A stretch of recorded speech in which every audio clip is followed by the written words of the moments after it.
The audio just died. Am I back? You're back. Yeah. Great. There's a mute button on this microphone. Okay. I don't know, because that's not stupid. I accidentally clicked it. We're good. Okay. So, hi, Andrea. How are you? I'm great, Ty. How are you? I'm really good. Thank you for asking. Oh, good. So I'm going to jump right into the questions to get this ball rolling. Tell us a bit about yourself and how you got started as an artist. My name is Andrea Gorda. I currently live in Inglis, Manitoba. I live here with my family. I have a husband. We've been together for a long time already, and 3 kids. So for the last 10 years, or more like 13 years, my primary focus has been my children. So I've been a stay-at-home mom, doing a little bit of outside work, and we also have a small farm where we raise, my children have pigs, and then we've got some beef.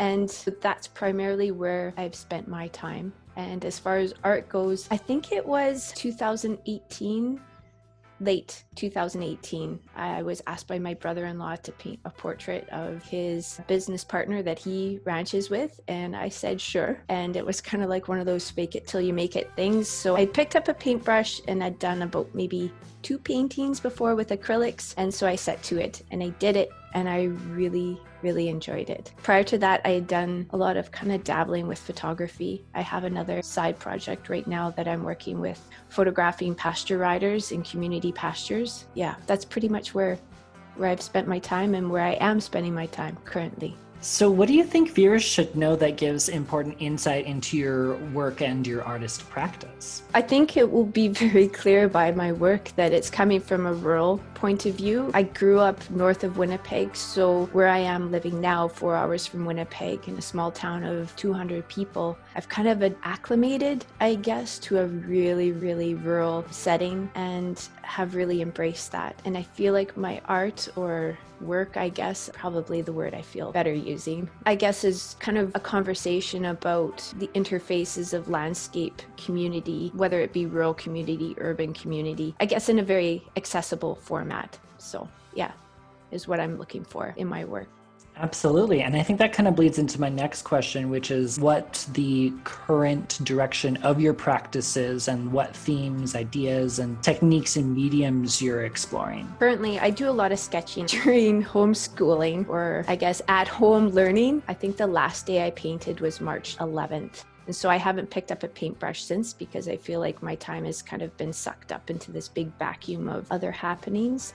But I try to sketch every day when I can. And currently, I guess I'm just really playing around with the idea of connection and disconnection. So placing figures and different eyes within, like points of view within my work, whether they're figures, whether it be horses or individuals that look out from the painting, certain individuals that are looking away, and most of them are placed within the landscape. And just kind of playing around with the idea of making acrylic paintings and maybe more within the way that I would frame or format a photograph, not necessarily a painting. So I'm playing around with those types of ideas in my sketches, and hopefully then, especially in the months to come, as I find a kind of a new groove within paintings as well. So you mentioned you're working on sketches now. Do you think like your sketches will kind of find their way into your main practice, or do you view those more as just kind of like a warm-up or like a study sort of? Probably like the latter, more of a warm-up or just a touch point, just kind of keeping in touch with the ideas. And then I'm hoping that they will work their way into paintings in the next month or so, as fingers crossed things take on some semblance of normality with children kind of getting back into different school routines and things like that. It's my hope.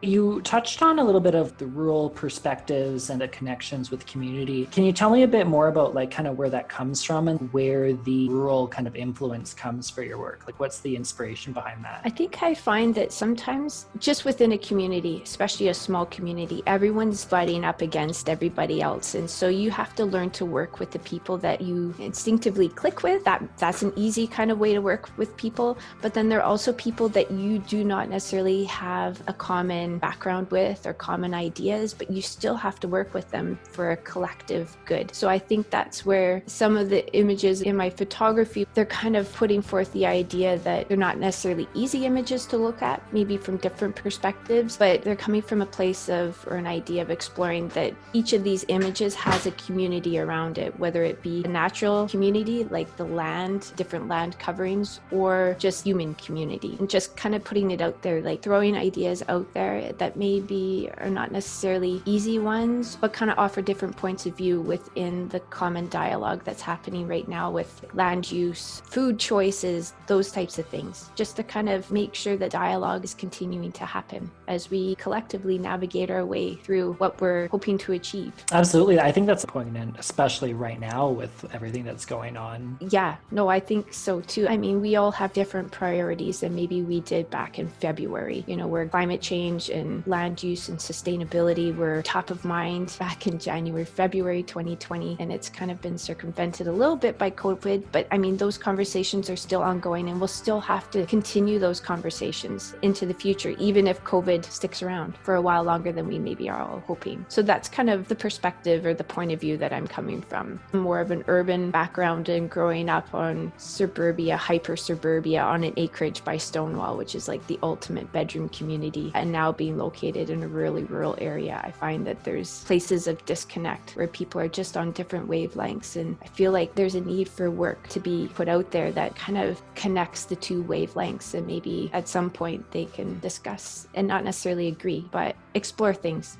more. If not agree, at least hear one another out. Exactly. That's my hope. What do you hope visitors will take away from viewing your artwork?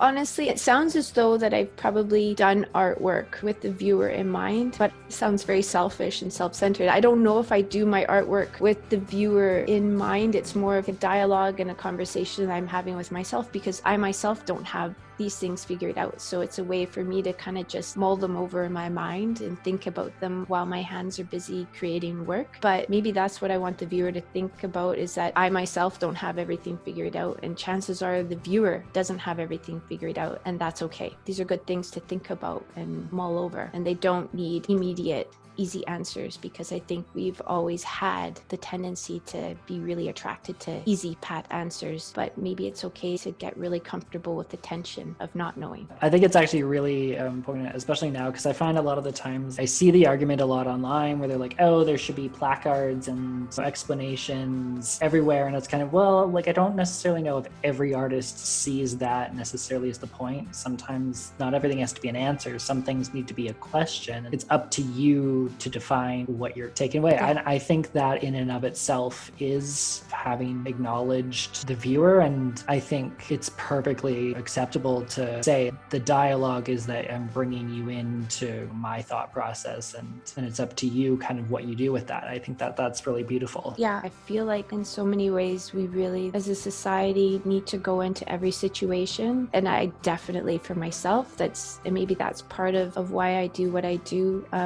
that there's a real need for humility, realizing that I don't have all the answers, and that chances are I will never have all the answers. And it's really important for me to kind of just take a step back from self and just sit there with it. Nothing's wrong or right, but just there's information to learn, and it's up to you to just kind of sit there with it, to just live with it. And then how you translate that into your own daily choices of what kind of things you buy, what kind of food you eat, how you spend your time, where you spend your time. Maybe some of those questions will percolate into that aspect, but that's not necessarily my intent. It's just there. For some people, it's just a picture, and that's okay. Totally okay. I just really like painting, so.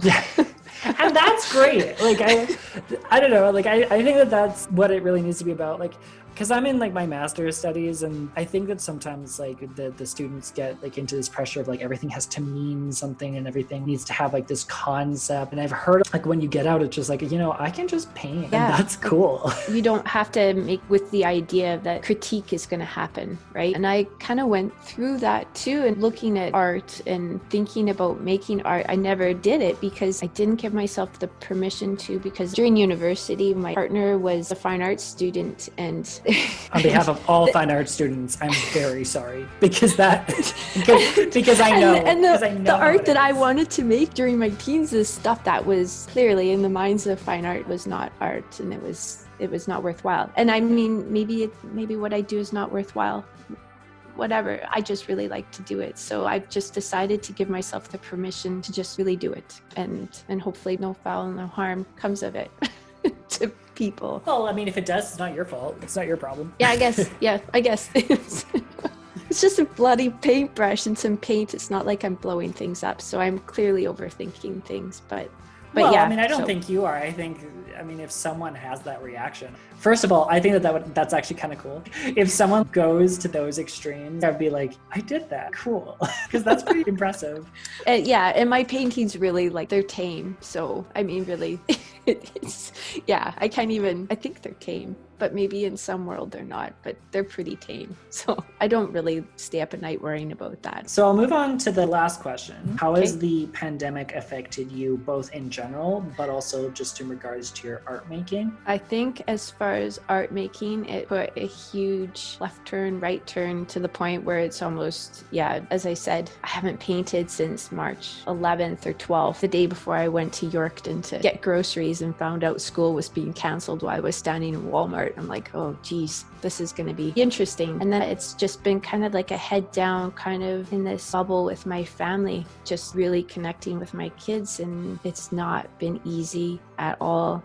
It's probably been one of the hardest things I've ever gone through, and possibly for my kids, but it's also been one of the most beautiful things that I've gone through. So I'm still trying to navigate larger community connections at this point, but already now numbers are going back up. So it's kind of like, I don't even know if that's the time to start navigating community connections. But my hope and my goal over the next little bit is to really get back into painting. And I'm hoping to go out and just with my photography project to get back on my horse and go out and take community rider photos and some of the work that's being done with community pastures, as I guess they're not technically public lands anymore, but as a remnant of public lands and public land use. So that's what I'm hoping for. I think that's very cool, and I can't wait to see the results of that and where that goes. Me too, because I have no idea where it's going right now. So it's kind of like one of these big open-ended things that hopefully at some point will narrow in and some sort of product will come out of it.